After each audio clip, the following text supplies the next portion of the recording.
asalaamaaleykum mbokk yi donc dal leen ak jàmm seen chaîne suñu teg chaîne boo xam ne nii la donc day jàngale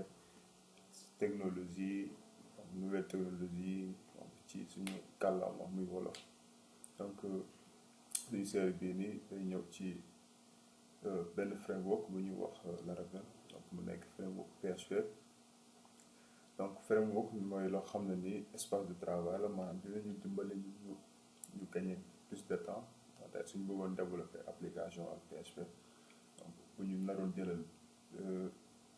exemple bu ñu naroon jëlal 5 minutes ak framework bi donc ak 1 minute mën nañ développer application bi donc tey nag dañuy wax lan la ñuy wala balaa ngay def Laravel lan nga war a maanaam lan nga war a xam maanaam war nga xam base PHP yi donc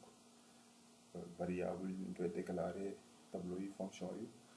en plus de ça aussi war nga mën a xam tuuti ci programmation orientée objet donc lan mooy classe lan mooy objet lan mooy héritage donc notion de base yooyu noonu tamit da ci am solo donc képp koo xam ni aussi comprendre rôle de trop programmation orientée objet mën nga dem def ci ay gëstu doo nga ñëw commencer donc pour ñu mën a def aussi suñu série bi dañuy soxla ay outils maanaam dañuy soxla loo xam ni dañuy dimbali ñu mën ko def tey dañuy installer tey mooy Composer donc Composer outil gestionnaire de dépendance la comme ni ñu koy waxee dependency manager donc pour PHP donc ñi nga xam ne def nañ JavaScript xam nañ NPM donc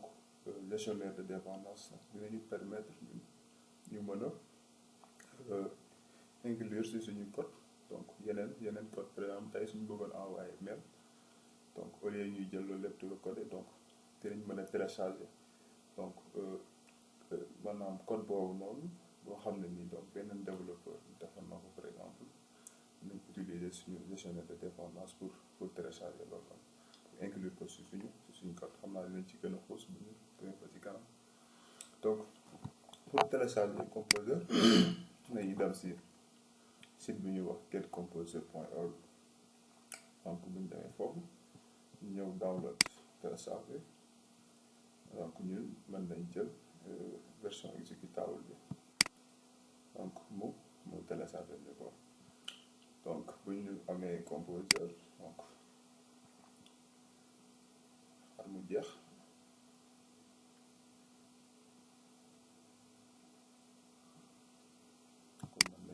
mën nañ ko installer donc installation bi donc dañuy topp tegtal yi rek mu jeex pour ñu mën a kii donc mën nañ def fii for all users donc pour les utilisateurs donc c'est recommandé maanaam mën nañ télécharger Composer donc buñ ko télécharger ñu installer ñu basculer